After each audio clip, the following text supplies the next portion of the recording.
right. This is the after chapter discussion for 10.44 parts 1 and 2. A very big chapter overall, if you consider both halves, but it's basically one story arc and it all flows together. So we're going to talk about both parts. I have a cough, so sometimes I will mute randomly to cough. But otherwise, let's get started on people's general impressions, how everyone enjoyed the chapter, the two chapters, what you guys thought about the arc, your favorite scenes, things you would have wanted to see in this chapter or see in the future, any kind of, just any general comments you guys have. And it looks like Redding Quill's right off the bat wanting to start us off. So I will give my general impression later. How about we start with Redding Quill? This rainy noir mystery chapter was fantastic. I loved Zavara. She makes a perfect noir detective because she's always smoking. She has smoky breath. And she's like such a hard-bitten detective anyway. I love finding out more about her, how she has two classes, and one of them is like streetwise guardsman, along with like, what was it, like faithful watch captain or something? I forget exactly what the wording was, but I really like that. I wish I got to see her use more of her different skills in the chapter, but it was fun to see what skill she got from leveling up so much to detective at the end of it. I liked the car chase. I liked going out into town trying to find something to eat and finding your favorite spot had closed down because some new business opened up that was only like serving flies and and like nutrient paste. I really like that. I liked Kevin coming and going around with Zavara and helping him out. I think his name is Joseph. I liked him opening up doors and like palace and stuff like that. I like Zavara getting her old watch uniform to get back on the case after she was put on leave. I just really overall really like this chapter. I think it's like, I thought it was a fantastic delve into this genre, and it really kind of like added more depth to Liskor and the surrounding area, and crime and what it's like to be a guardsman. I wish that police in the United States were more like guardsmen in Liskor. So yeah, that's my impression. Yeah, I think we all wish for that at times. I really agree with you. I love seeing the whole, just everything coming together. It was fantastic. I know that Pirate like really in their note they were talking about how like they were really having to plan this whole thing out real and try and get it to come together. But I thought it was really well done for like a first attempt, basically at like a noir um, detective story. I don't think they've ever done any detective stories like this before, any that I can remember. I mean, I guess you could consider Relks in what's it called? In that one city, Celadel, I think it was. Whatever the city where they were, where he was not in Liskor. I guess you There was could also a confuse. chapter a few chapters ago where like the drowned captain is investigating the assassin sent from Slave Yeah, Queen or Sand Queen. yeah, That's the closest that we've had to like investigations. Uh, yeah. that was like a But small blurb.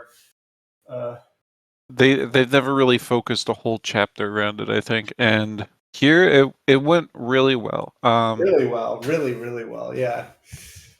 I was surprised how um well they did just this whole mystery of like who had actually done it, and how Zavara finally came to the correct conclusion after everything.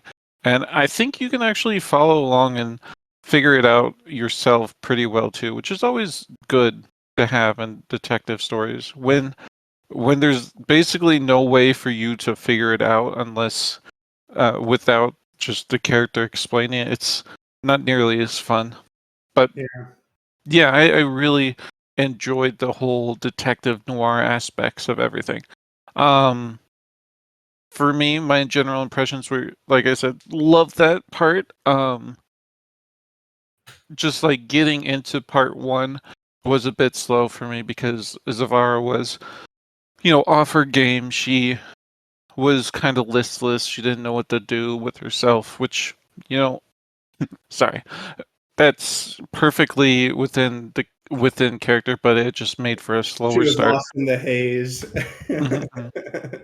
But once it got into, I think it was like halfway through part one.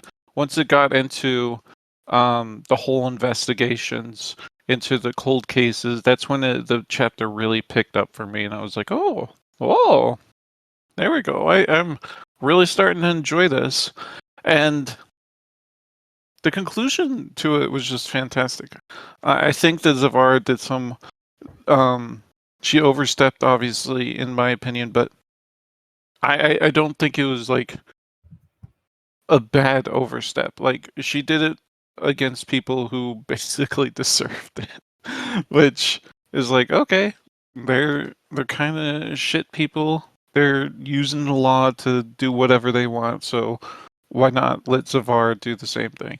So Yeah. that's how I kind of felt about like the ending and how she was kind of twisting things to um screw these people over, which is fine with me if they're gonna be shits about like stealing, not even stealing from the Antinium and not even stealing, but just like buying it, extremely low rates. But Ripping yeah, them off, basically. Yeah. yeah, exactly. Um, I find that the slow parts in Wandering In are the sweetest because they're like such a calm vibe and like they have so much depth to them. It's not like boring at all. I always find it to be really interesting. But I do like the upbeat parts as well.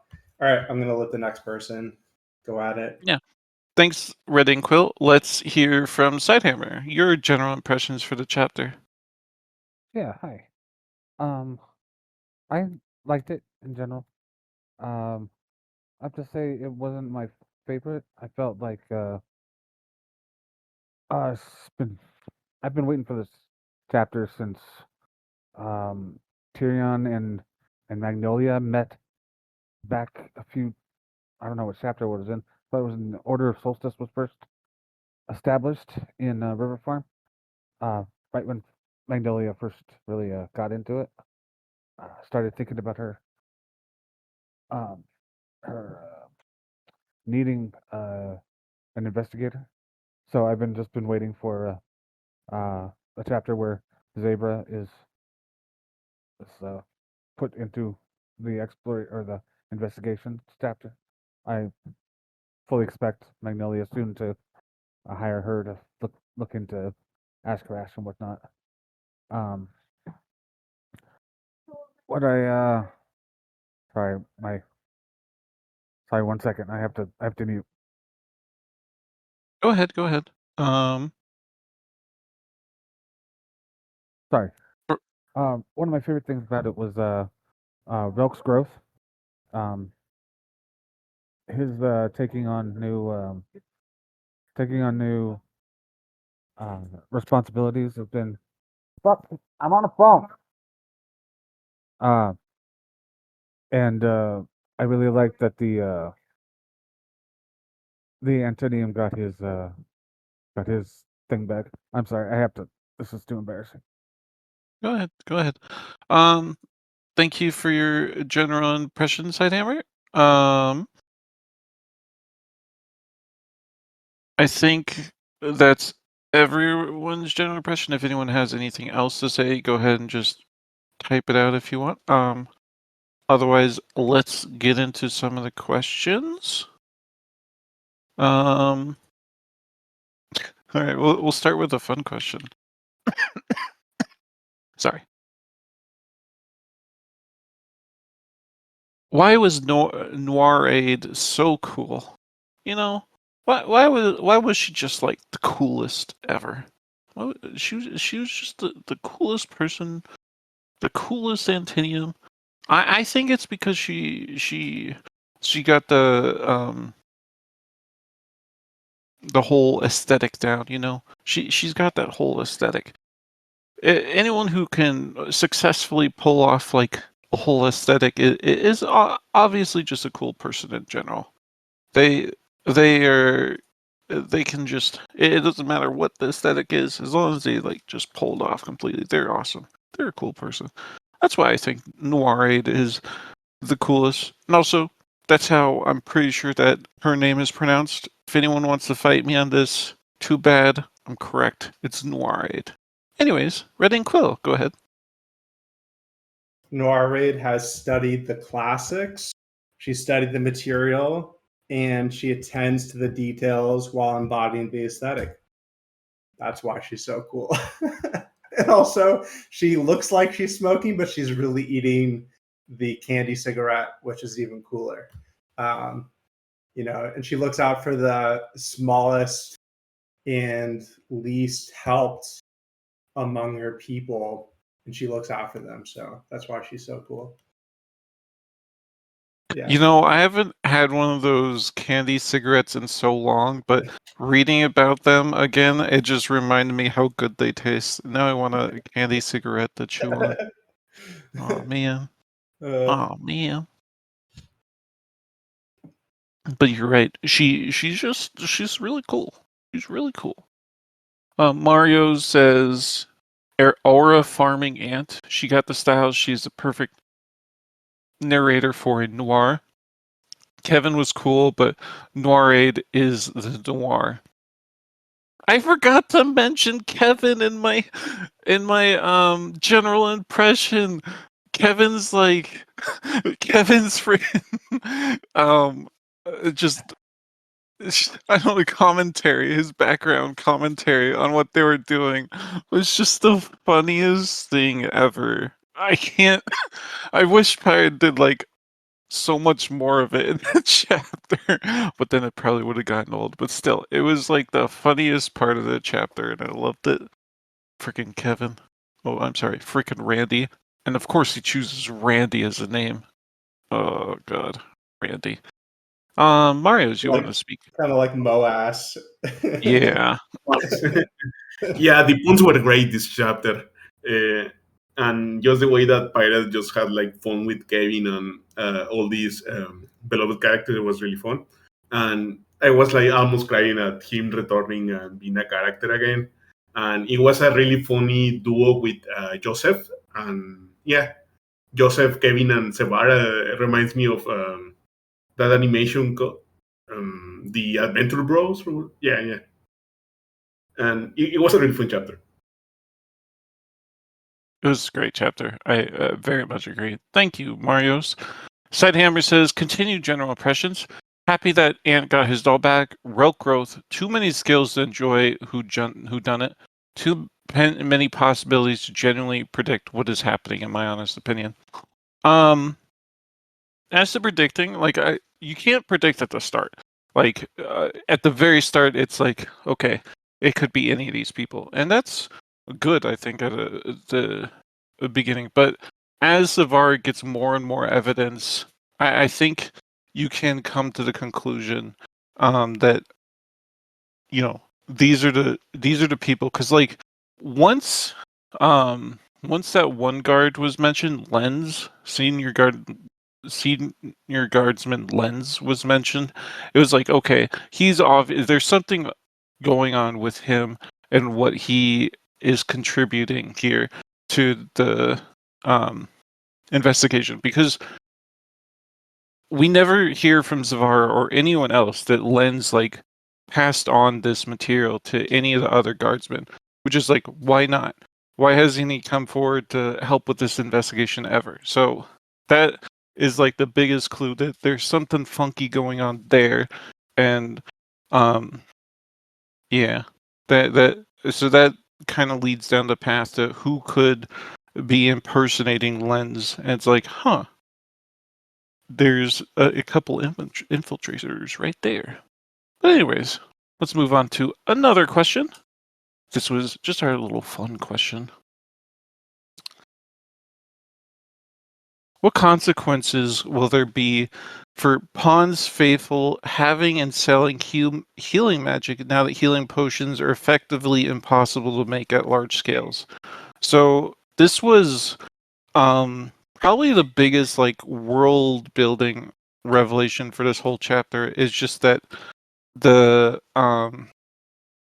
Antinium now have basically the healing item production for the continent at the very least. And it's like, okay, so everyone is going to want this now. Everyone is going to try and get these. And this kind of gives Liscor even more power overall.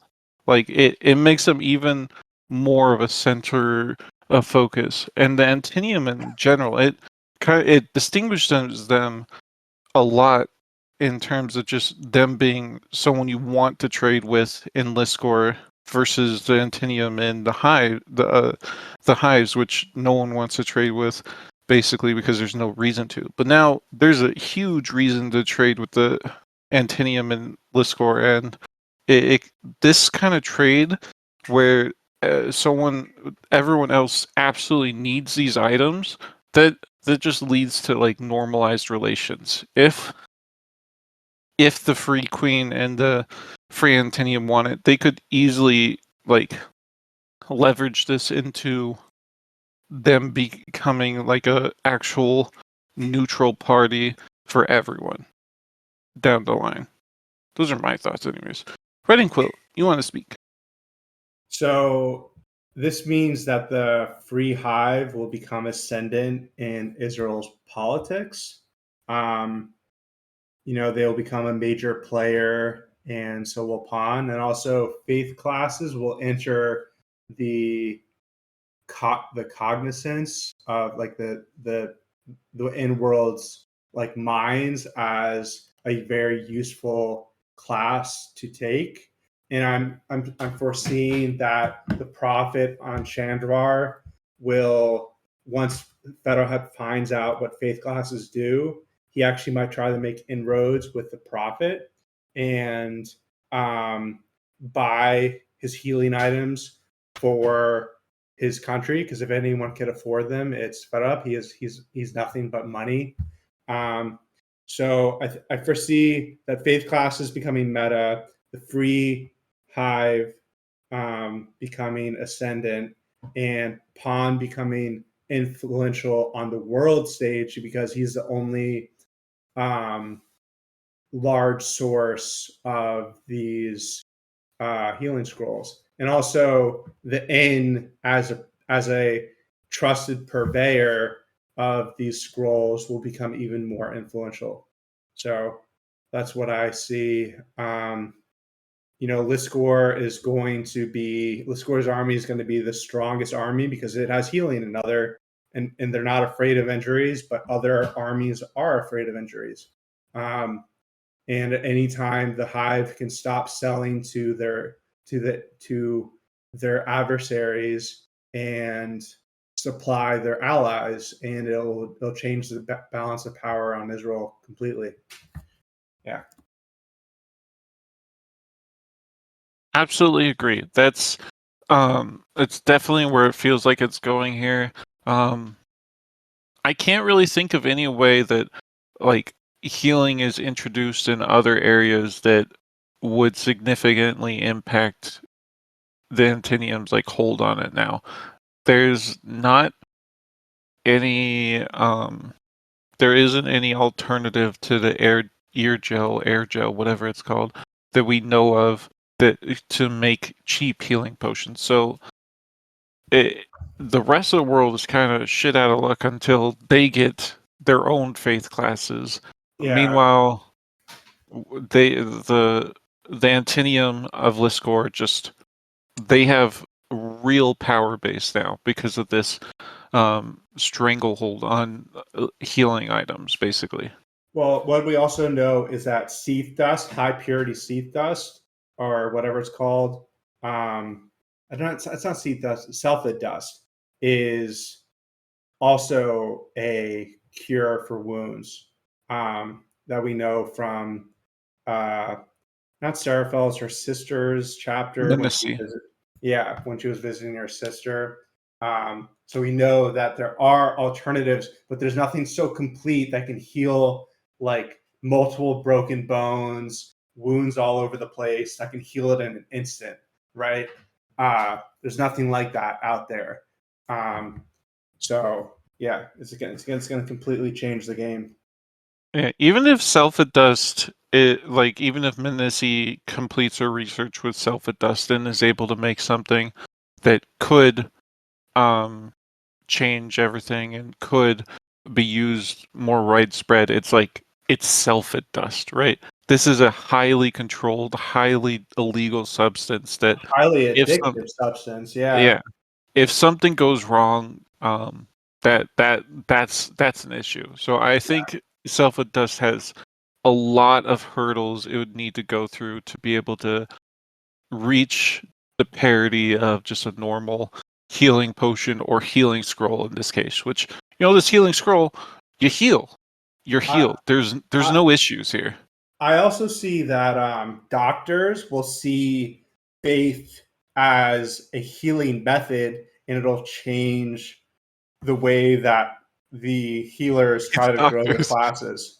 Faith doctors. Yeah. Yeah. Because, there's no way that Geneva doesn't find out about this and try to pursue, some options. Or I think Geneva would probably go with,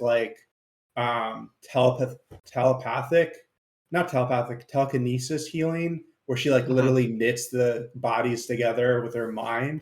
But other healers will definitely turn to faith because of what the Antinium are doing. Yeah, I don't know how I would feel if we actually got a real faith doctor, just because of the weird connotations of it in the real world. But it just it would work here. That would be a logical, normal way to get healing from a doctor. It looks like you're sick. Let's pray about it. Exactly. That would work here, Yeah. especially if there were, normal non-dead gods, but that would actually work. Also, your aura is out of alignment. Let me bring it into alignment for you. It would work. Yeah, it would work. All right. Let me read out some comments. Mario says, Dart Time Guru says, I guess people trying to get healing in 10 ball will no longer have to pawn their stuff to afford healing. I'm very glad that we now have Nanette Abomination to appropriately react to these kinds of messages, because before I couldn't appropriately state how they make me feel, but now I can. Thank you, Dart Time Gurus, for your puns. Thank you so much.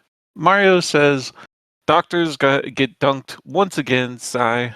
But Geneva will get an industrial revolution in 5 years. Hang in there. Hey, doctors are all well and good. Doctors are like a multiplier for a healing potion. As Geneva showed, she could use healing potions in ways that most healers never thought of, and could heal in much better ways because of that. But healing potions are a tool, and doctors are the ones who need to use it. But they still need that tool, right? A doctor from our world would die for a healing potion in most circumstances, because it's so good for being able to help the healing process. So doctors are still necessary in all of this, but actually having the tools to speed up the process, help the process, that's always going to be invaluable. LFIM says, Olvama was mentioned to know some healing magic. I wonder if we'll ever see that. Sorry. I don't know if that's still something that's Pirates still thinks of, but I do think shamans in general know some healing magic, more than mages anyways. But I don't know if it's like ever on par with healing potions. It's more like healing small cuts and that kind of thing, rather than something more serious. I think that's everyone's opinion for this. Let's go on to where Mario's typing, so I'll let them finish. 1 second.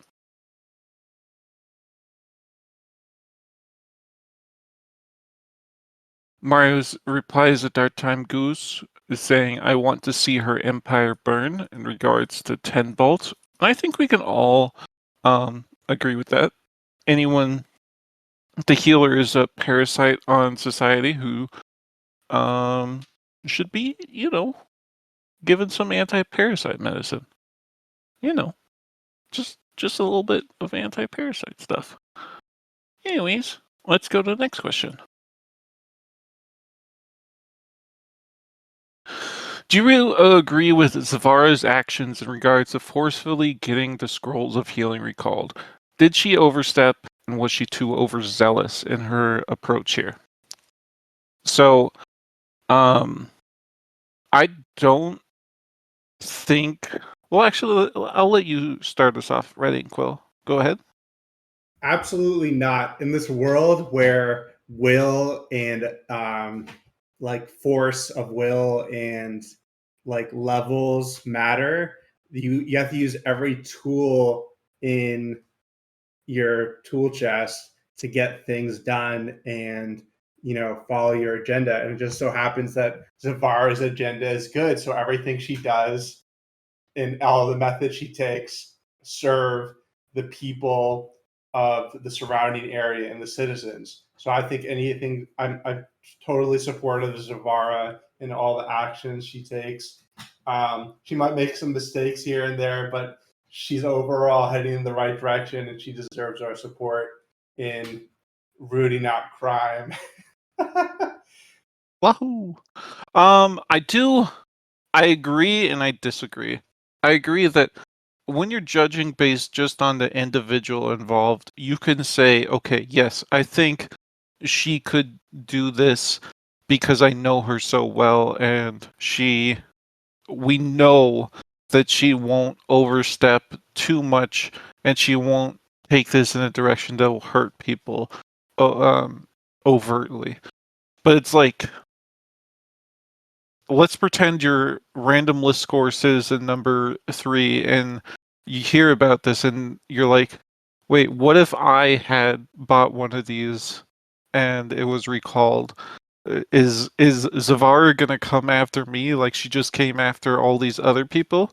It's like it's much harder when you don't know Zavara, and it's much harder to like countenance this when you take it as just the whole watch doing it rather than just Zavara and her intentions behind it.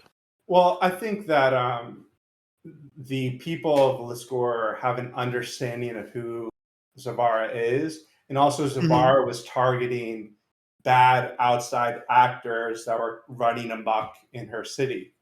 Mm-hmm. So she wasn't necessarily she was never stepping on the neck of the people of Liscor. She was primarily dealing with the Reinhardts, the L's, and the like the Drakes. the Drakes, yeah. So the Great Wall cities.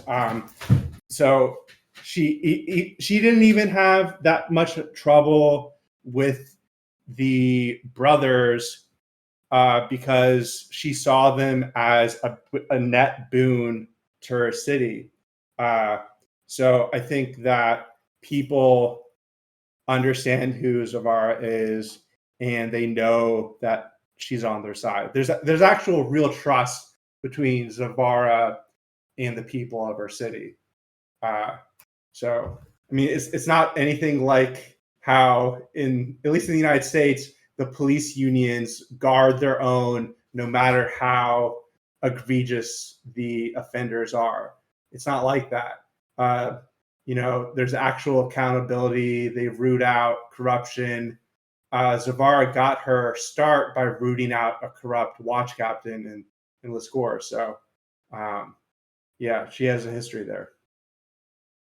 Yeah, you're definitely right, and I think that reflects well on her.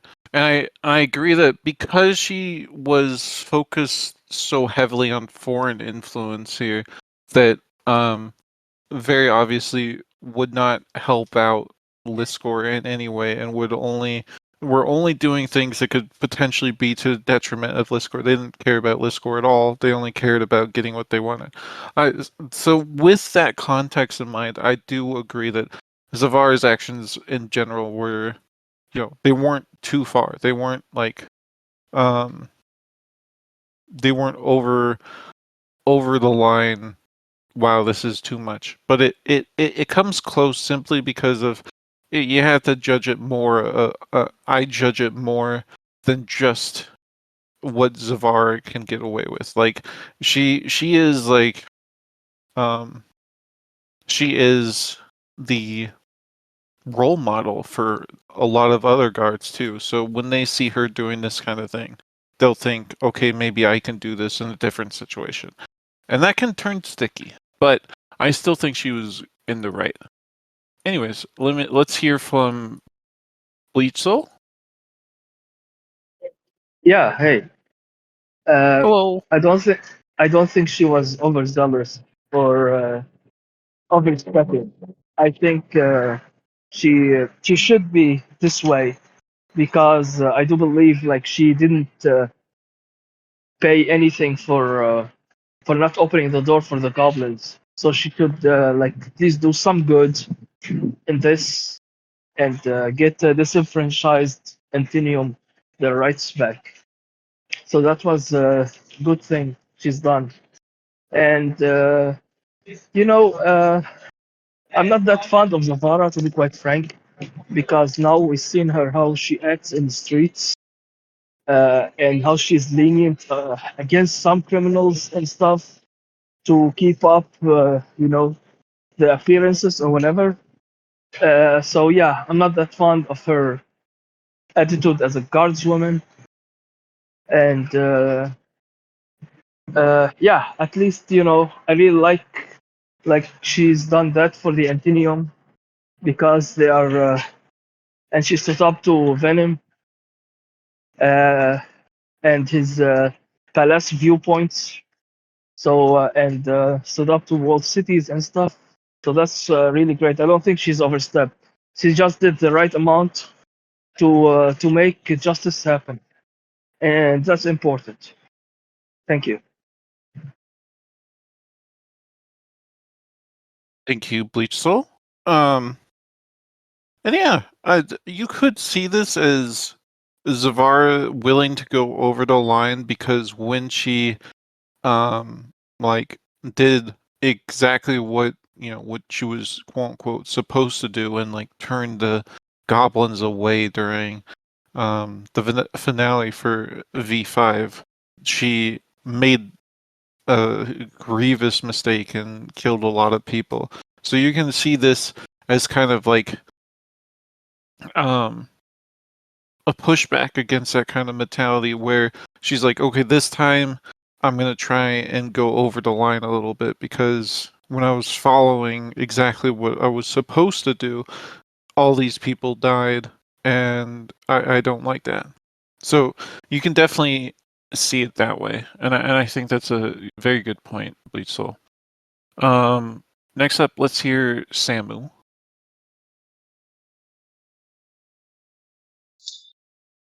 Yeah, I think I do disagree with Red Inkwell mostly on the part that this Korean watches any better than the US police when it comes to accountability, because especially in Savara's case, we see she has no accountability for her in general. And we've seen it in Celadel with Relk.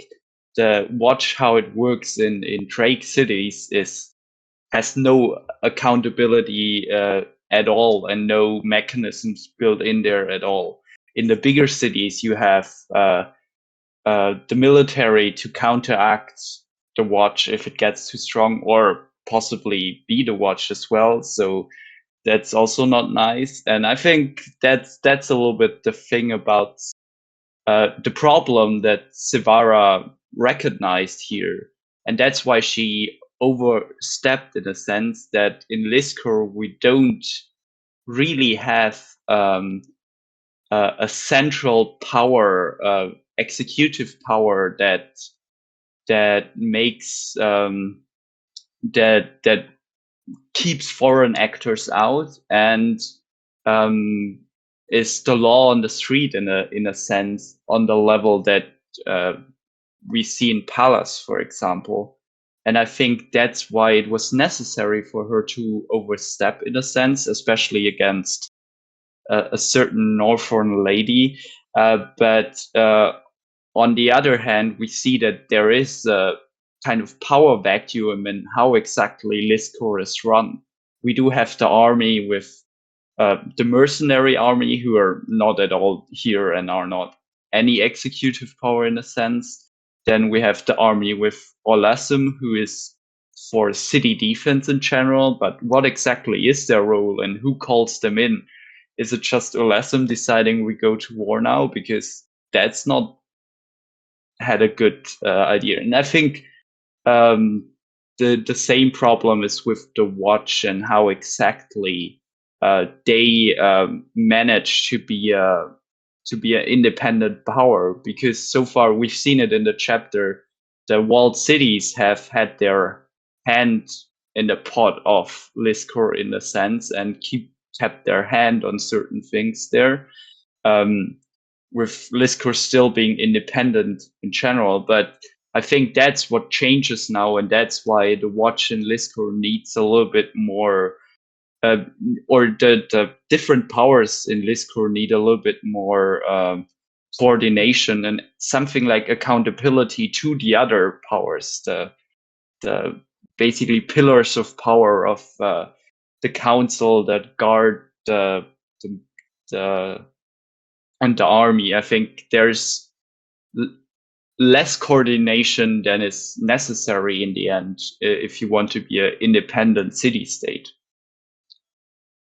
And that's why, Sivara's actions were necessary, because there was no other power to deal with foreign actors, basically. But on the other hand, it also, you can see the problems there. Thank you.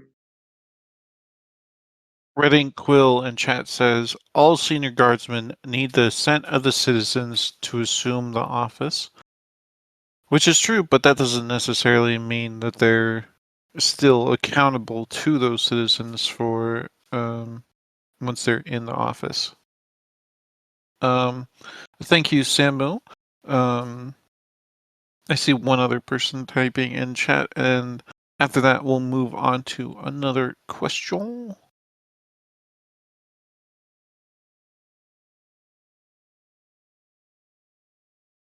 Giving it a moment.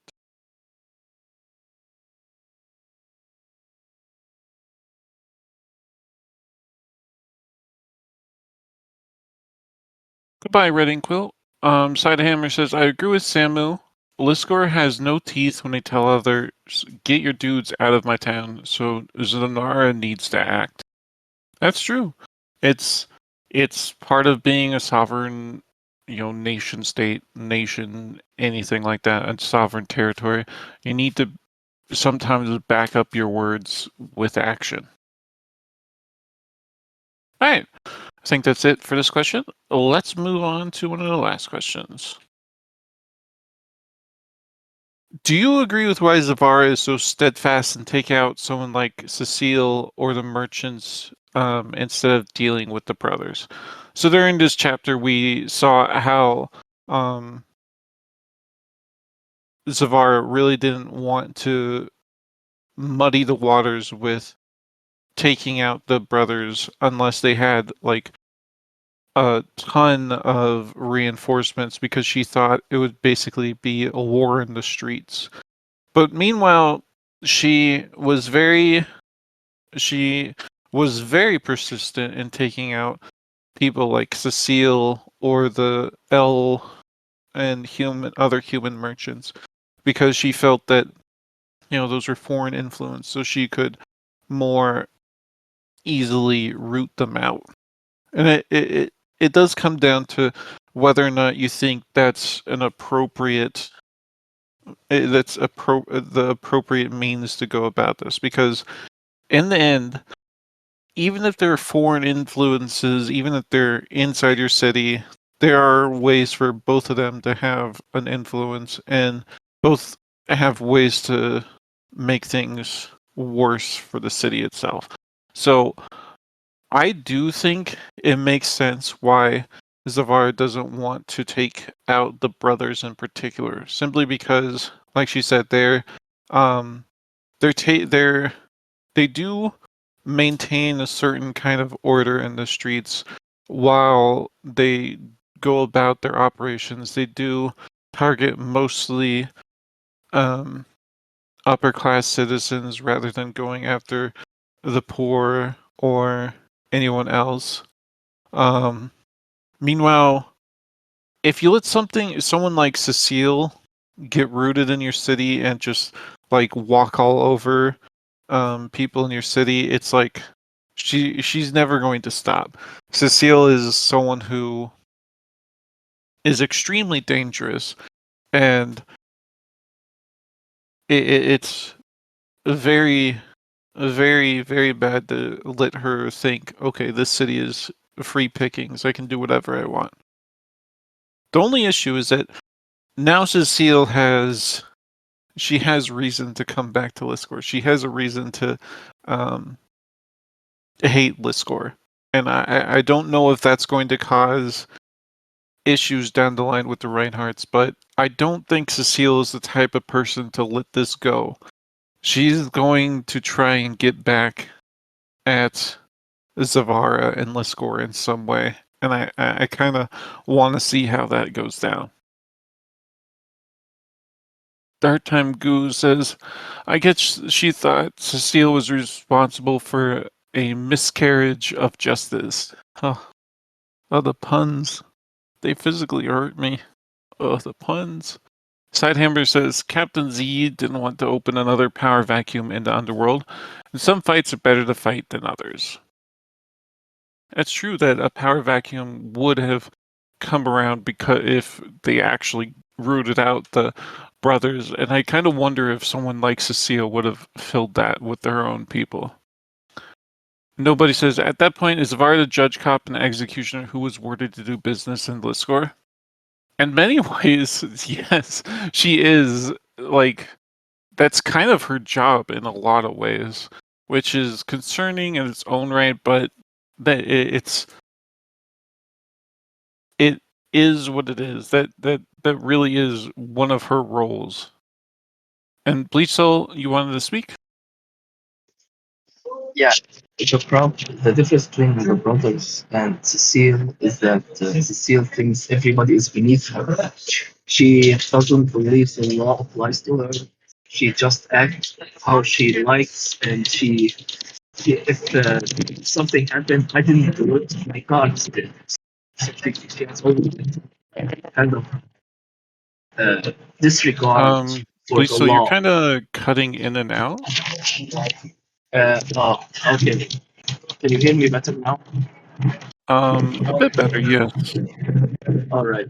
I'm saying is that Cecile has total disregard for the law, and she thinks everybody is beneath her, and the law doesn't apply to her, and she can do whatever she wants, and that's the difference between her and the brother. So that's why, besides creating a power vacuum in the underworld, we create a bloodbath because somebody can fill that power vacuum. It's always like when you remove somebody, somebody will replace them, and sometimes they can get extremely bloody.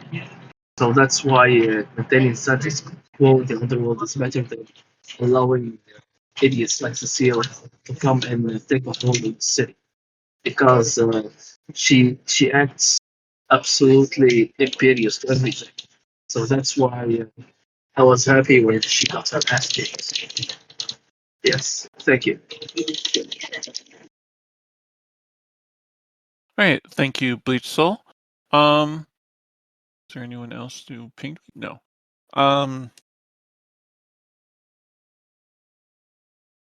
Nobody in chat says, or Kainia says, limited resources means choosing your battles. Fighting the brothers could use a ton of resources for a limited problem. And yeah, that's one of the chief issues with getting into it with the brothers. They are responsible for a heist, but of jewels from the jewelry guild was it, I think? Yeah.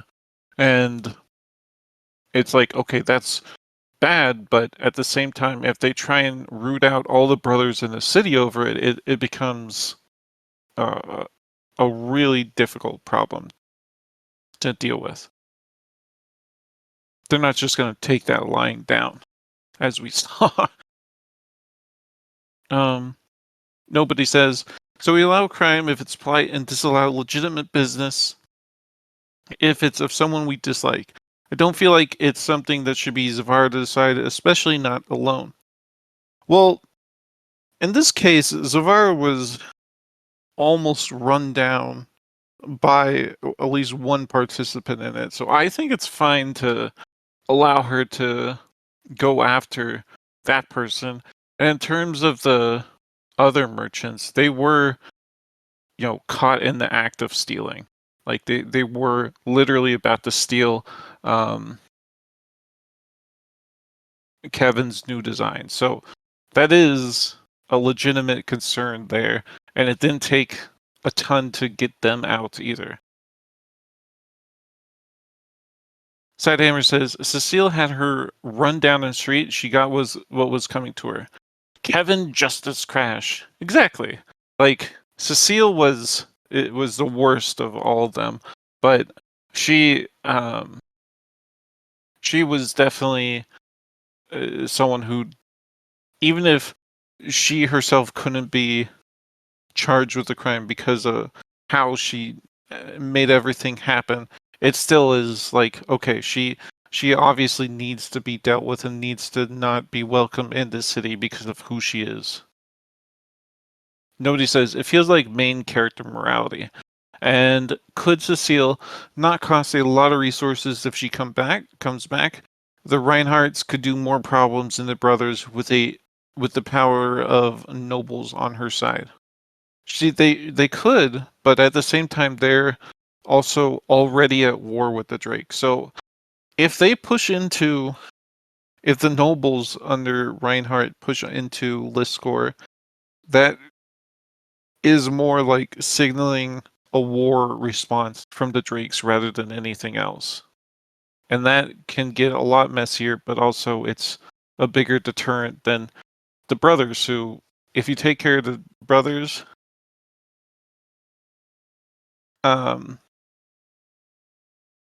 yeah. If you take care of the brothers, they're not going to like start a war over it. I'm letting people type.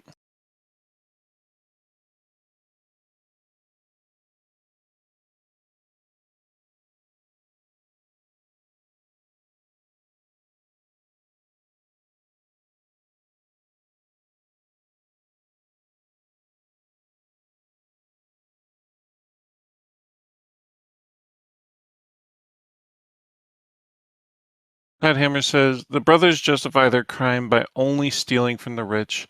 The problem is if the watch doesn't protect the guilds stop paying for the watch. I don't think the guilds pay for the watch. I think it's taxes that pay for the watch.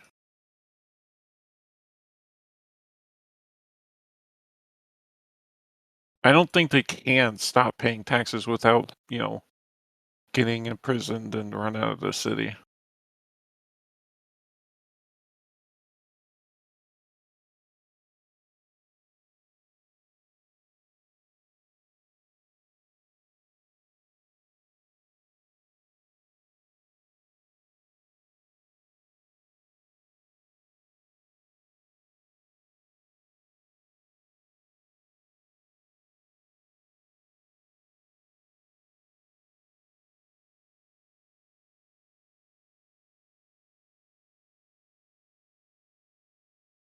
All right. While everyone's typing, we'll have one more question after this, and then we'll finish off the discussion.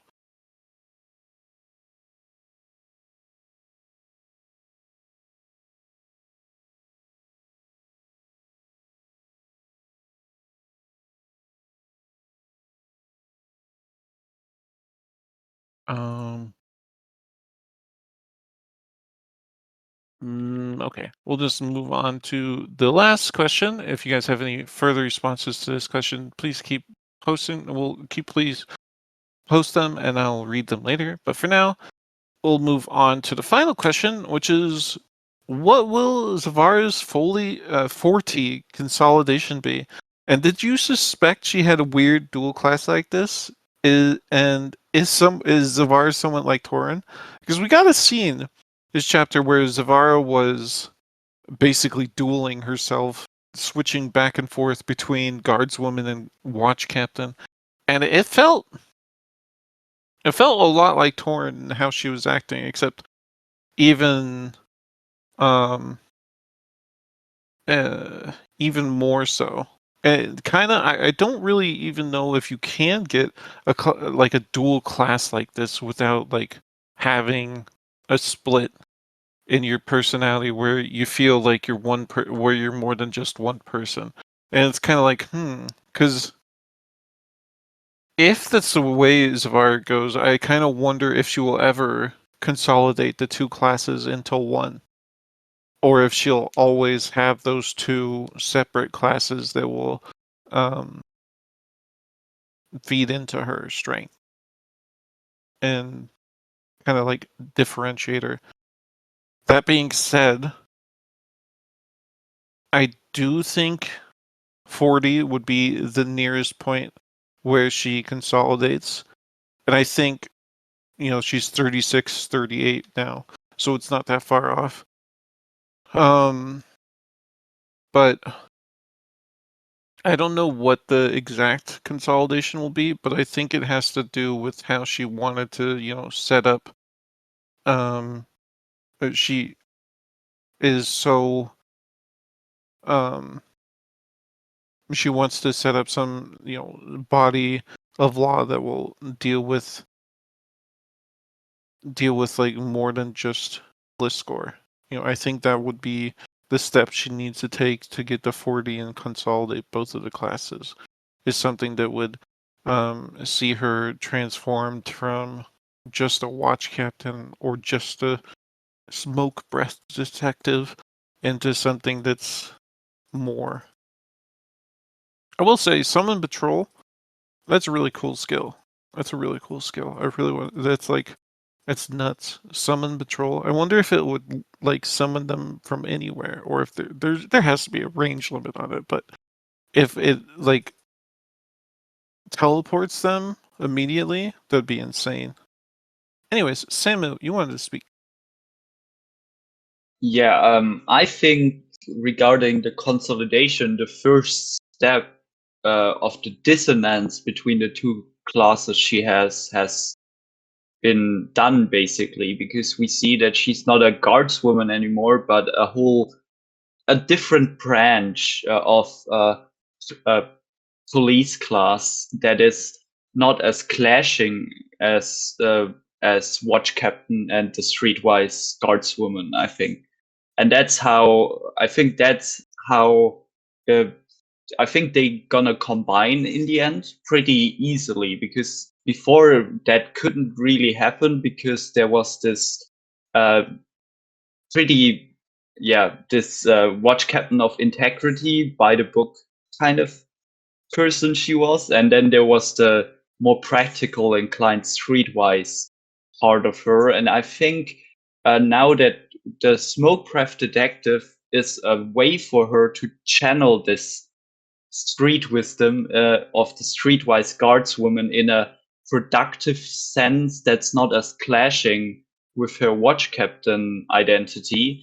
And so I think it's gonna be easier for them to combine now. I think the first mental step has been made that just wasn't possible back then when she became a rookie watch captain, where she had to basically really fast switch from one to the other. And only now, with I think the detective class symbolizes this realization that it's still not the same as watch captain of integrity, but it's a lot closer in how it uses both parts of her identity, or how she can use both parts of her identity in that class more than was possible with two so obviously clashing classes as Streetwise Guardswoman and her watch captain class.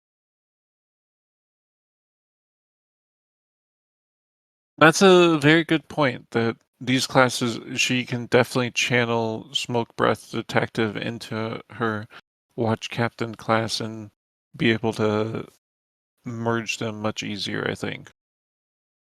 I definitely agree with you there. Mario says classes are tied to identity and the self. There's a conflict of her past as a street kid and her adulthood. The consolidation will happen with the level up and a reconciliation of these two sides. And you basically have to reconcile them if you want to consolidate. Unless you get a semicolon class. That could happen. Anyways, Bleach Soul, you were up next. I disagree that Zavara is like Torin in that sense, because I think Zavara act out of context and not out of split personality. Like the context of her job as a guardswoman requires her to do something different than the context to require of job requirements as a captain, guards captain. So that's why she acts differently. It doesn't have anything to do with split personality. While Torin has like legitimate split personality.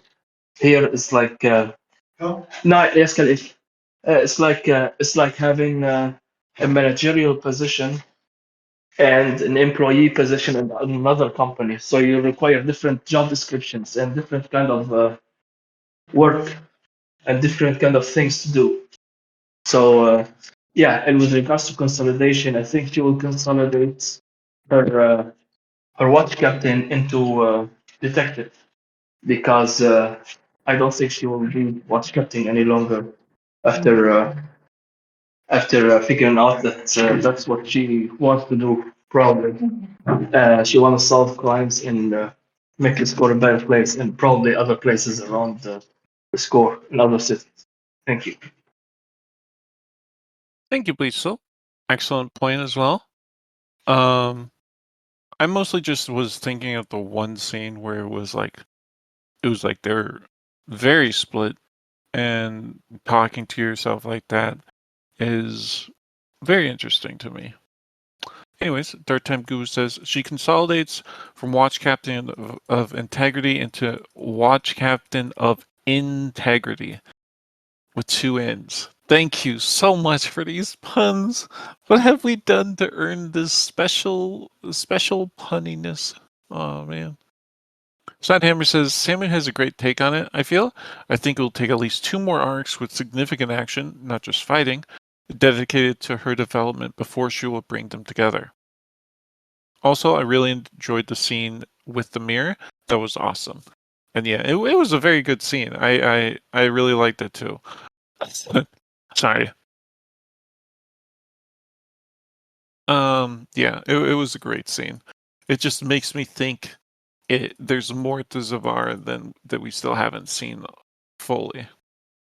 Anyways, I think that's it for this discussion. We talked about quite a bit.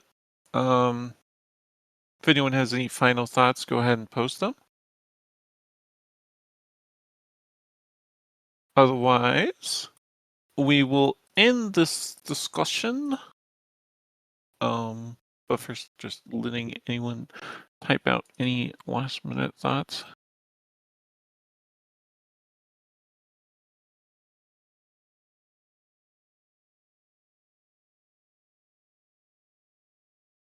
All right. Let's end the discussion. This was the after chapter discussion for 10.44 part 1 and 2. We're still on break. I think the next chapter will be on the 23rd, if I remember correctly. So we still have another 2 weeks to go for chapter, but this was a fun little diversion. Samu asks, is Relk going to get the watch captain class? Possibly. If he becomes a watch captain, he could.